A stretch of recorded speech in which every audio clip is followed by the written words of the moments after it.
Siapakah orang yang mendustakan agama? Yakni orang yang menghardik anak yatim. Orang yang tidak punya rasa kepekaan. Orang yang ngambil makan dari yatim. Masya Allah. Hati nih. Ente nyinggung aneh nih. Wah. Masih gimana? Ente yatim kan? Masih gimana tadi? Apa? Mohon maaf nih. Iya. Banyak nih. Rumah yatim, rumah yatim, ya kan? Pengurusnya sejahtera, yatimnya kelaparan. Pengurusnya kayak ente gitu, gede. Jangan samain sama perut aneh dong.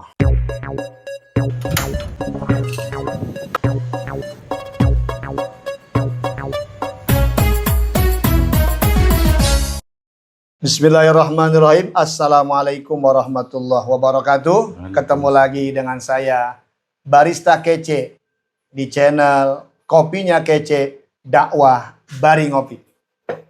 Alhamdulillah nih, ini hari saya ditemenin sama sohib saya nih, Ustadz Fajar Soleh.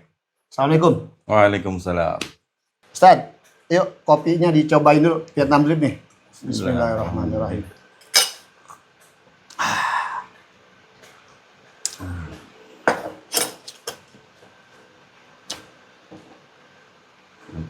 Mantap. Mantap.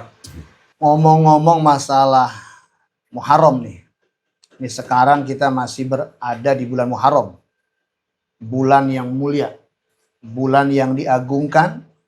Bulan di mana para nabi dan para rasul dimenangkan oleh Allah Subhanahu wa taala.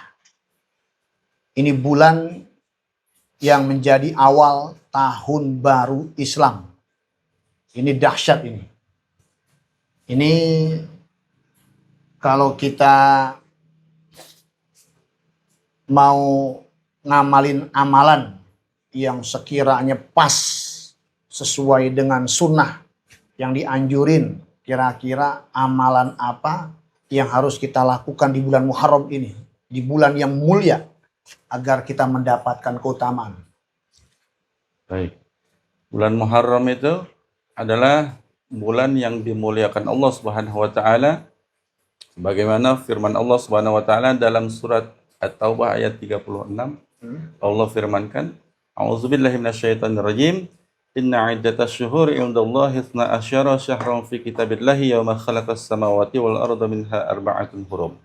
Sesungguhnya bilangan bulan di sisi Allah Subhanahu wa taala adalah 12 bulan pada saat Allah menciptakan langit dan bumi, di antaranya 4 bulan haram. Di antaranya 4 bulan Allah muliakan.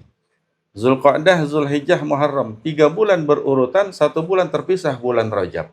Nah, bahasanya kalau bulan ini, bulan Muharram ini Allah muliakan, berarti ada keistimewaan di dalamnya. Oleh karenanya,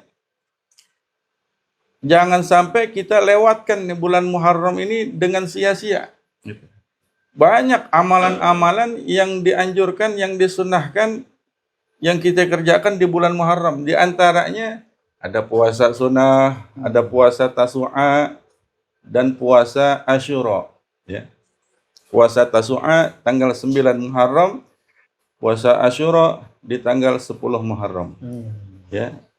Asyara ya, 10.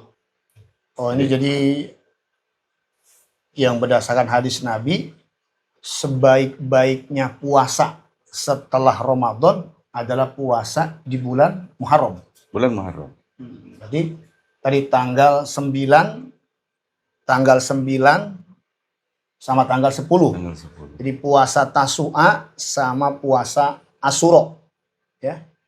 Jadi ini puasa yang harus betul-betul dijalankan, yang dianjurkan oleh Nabi di bulan Muharram ini. Salah satu amalan ya yang dahsyat, kita puasa tanggal 9, tanggal 10. Bukannya perkara ini berawal dari upaya Nabi untuk menyelisihi puasanya orang Yahudi, itu gimana tuh Ustaz?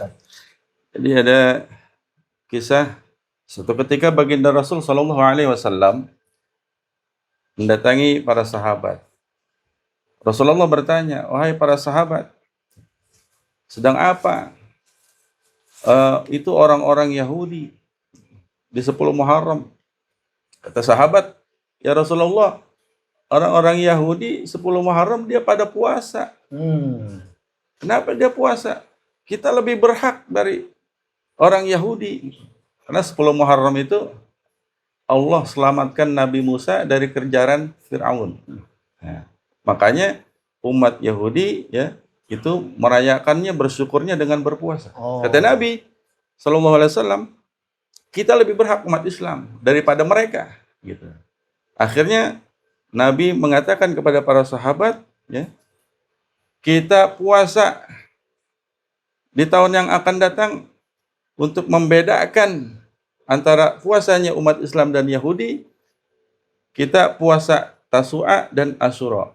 Jadi kalau kita puasanya cuma satu doang, 10 Muharram, nggak jauh beda. Sama dengan Yahudi. Sama Yahudi. Untuk membedakan bahwa kita bukan Yahudi, bahwa kita umat Nabi, untuk menyelisihinya, untuk membedakannya, disunahkan tanggal 9, tanggal 10. Tanggal 10. Ya, tanggal 9, tanggal 10, atau tanggal 10, 11. 10, 11. Artinya ada selanjutnya gitu. Jangan cuma satu hari aja. Sebelum dan sesudahnya. Atau misalnya sebelum tanggal 10 atau sesudah tanggal 10. Jadi pada intinya untuk membedakan puasa Muharram kita dengan puasa Muharram orang Yahudi adalah ditambah satu. Mau tanggal 9-nya atau tanggal 11-nya, gitu ya. Intinya orang Yahudi puasa tanggal 10 Muharramnya. Muharram. Nah, kita untuk membedakannya di awalnya atau sesudahnya. Oke. Ustaz puasa? Insya Allah, mudah-mudahan. Tadi ngopi. Nanti. Oh, nanti tanggal 9. Ente ngadi-ngadi aja. Ini. Nah, di samping amalan yang puasa yang luar biasa keutamaannya, yang disunahkan Nabi, di kita ini umumnya nih masyarakat kita punya tradisi nih kalau Muharram nih lebaran yatim tanggal 10 tuh. Tanggal 10 istilahnya nyantun anak yatim di mana tuh? Di musola, di masjid, di majelis. Itu anak yatim diundang tuh, disantunin. Nah itu gimana tuh, Bib? Dalam konteks Muharram ini. Ya, di bulan Muharram itu memang hampir sering disebut tanggal 10 Muharram lebaran yatim. Ini tradisi. Gitu. Dan memang tradisi yang baik. Gitu. Dikerjakan kita dapat pahala, ditinggalin juga kita nggak dosa. Memang Nabi sunnahkan ya memperbanyak sedekah, memperbanyak sedekah, terutama di 10 Muharram. Terlebih lagi kalau kita punya orang tua nih, orang tua kita masih hidup, ya, itu kita kasih rizki kita kasih nih, atau misalnya kita mau ngasih uang atau mau ngasih hadiah buat orang tua kita, itu 10 Muharram pahalanya dahsyat, jadi luar biasa.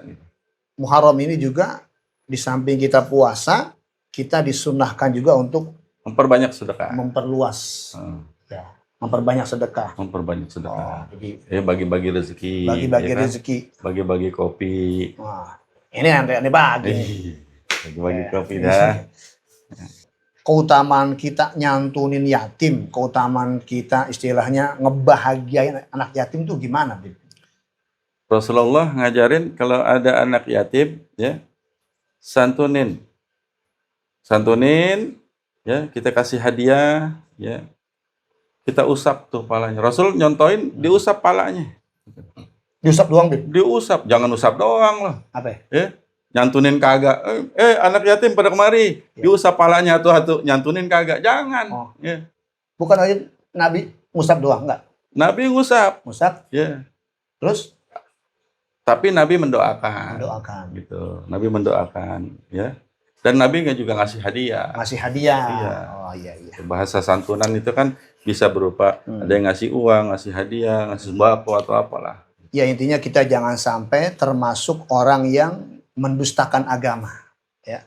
Di antara tanda-tanda orang yang mendustakan agama adalah di dalam surah Al-Maun, siapa itu? Ara'aital ladzi yukadzibu bidin fadzalikal ladzi yad'ul yatim. Tahukah kalian siapakah orang yang mendustakan agama? yakni orang yang menghardik anak yatim, orang yang tidak peduli, orang yang tidak punya rasa kepekaan, orang yang ngambil makan dari yatim. Masya Allah. Hati nih. Ente nyinggung aneh nih. Wah, Masih gimana? itu yatim kan? Masih gimana tadi? Apa? Mohon maaf nih. Iya. Kan banyak nih. Rumah yatim, Oh. rumah yatim, ya kan? Pengurusnya sejahtera, yatimnya kelaparan. Pengurusnya kayak ente gitu, gede. Jangan samain sama perut aneh dong. Oh. Ya, Iya. gitu. Nah, ini kan banyak soalnya. Ada cerita di sana sini ya. Banyak rumah yatim tadinya nggak ada, besok ada nih. Kita berapa bulan ngilang. Dia pindah lagi kali kontraknya gitu. Iya, memang gini. Di sini nih, kalau kita bikin momen event nyantunin anak yatim, itu warga istilahnya antusias. Antusias. Jadi giroh sedekah buat anak yatim itu luar biasa. Dahsyat memang. Anak yatim ini punya magnet yang luar biasa. Kalau kita bikin event momen penyantun anak yatim, itu orang giroh antusias untuk sedekah. Tapi kalau event yang lain tuh kurang kendor gitu. Ada apa sih dengan anak yatim ini? Ya, anak yatim ini ya itu tadi, mungkin karena Rasulullah yang mencontohkan ya, ketika diikuti atau kan sama dengan kita mengikuti sunnahnya Rasul. Jadi manfaatnya sungguh luar biasa. Apa tuh yang Nabi ana wakafilul yatim karena mafil jannah ya. Ya. Saya bersama anak yatim. Gimana tuh? Nah, di surga itu nanti ya, baginda Rasul itu seperti dua jari nih sama anak yatim nih, deket gitu. Iya.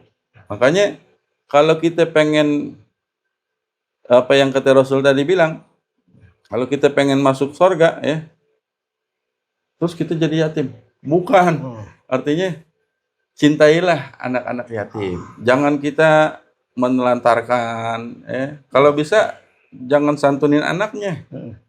Emaknya nafkahin. Ya, pada intinya bulan Muharram ini di samping kita disunahkan berpuasa, bersedekah, juga tradisi kita ini menyantuni anak yatim yang luar biasa. Bahkan dalam kitab Muhtarul Ahadis ada sebuah hadis Nabi, atuhibbu ayyalina qalbak wa tudrika hajatak. Siapa yang pengen hatinya lembut dan hajat-hajatnya dikabul, Nabi bilang, irhamul yatim. Sayangin anak yatim. Wamsa rosau. Belai. Usap kepalanya. Watimu to'am. Kasih dia makan. Nah, insya Allah kalau kita punya amal, itu hati kita lembut, hajat kita dikabul. Ya, itu baru diantaranya ya. Diantaranya puasa. Kan tadi amal-amal yang kita kerjain di bulan Muharram, apa aja? Puasa, ya kan? Terus sedekah, ya. Silaturahim juga dianjurkan tuh. Bulan Muharram, ya. Kita kunjungin guru, ya. Datang ke rumah guru. Cuman kalau datang ke rumah guru, jangan tangan kosong. Bawaan. Bawa kopi. Kopi bawa. Iya. Pulus kalau bisa bawa. Ya kan? Jangan tangan kosong. Begitu pulang pamitan sama guru. Guru kasih makanan. Lah kita kagak ngasih, dia ngasih gitu. Jangan. Ya intinya silaturahim ya. Silaturahim. Ya, menjalin ukhuwah dengan siapa aja. Iya. Apalagi sama guru. Dan masih banyak lagi amalan-amalan yang lain. Ini kalau kita paling tidak ya di antara yang banyak itu kita amalkan, paling tidak ada satu aja deh yang kita amalin. Jaga tuh, kita istiqomahin ya setiap Muharram ya. Insya Allah apa yang kita kerjakan di bulan yang Allah muliakan, Allah lipat gandakan. Justru sebaliknya, apabila kita melakukan kemaksiatan di bulan yang Allah muliakan, dosanya pun berlipat ganda. Masya Allah, na'udzubillah ya. Na'udzubillahimin. Pokoknya Muharram ini setiap kebaikan kita berlipat ganda. Sebaliknya kemaksiatan kita juga dosanya berlipat ganda. Mari kita berazam di Muharram ini, sama-sama kita bertekad, kita berhijrah ya, meningkatkan amal-amal soleh, berpuasa, yang kemudian bersedekah, dan kemudian juga kita bersilaturahim. Insya Allah ini menjadi batu loncatan bagi kita untuk memperbaiki diri kita. Karena yang namanya kematian itu sifatnya misteri. Dia akan datang secara tiba-tiba. Mudah-mudahan dengan kita membiasakan amal soleh bulan Muharram ini, seandainya kita wafat di bulan ini, Allah wafatkan kita dalam keadaan husnul khotimah. Amin. Terima kasih Ustaz Fajar. Terima Sama-sama. kasih atas penjelasannya. Yang mudah-mudahan ada hikmah dan manfaat buat semuanya. Amin. Kita jumpa lagi nanti di channel Kopinya Kece. Wassalamualaikum warahmatullahi wabarakatuh.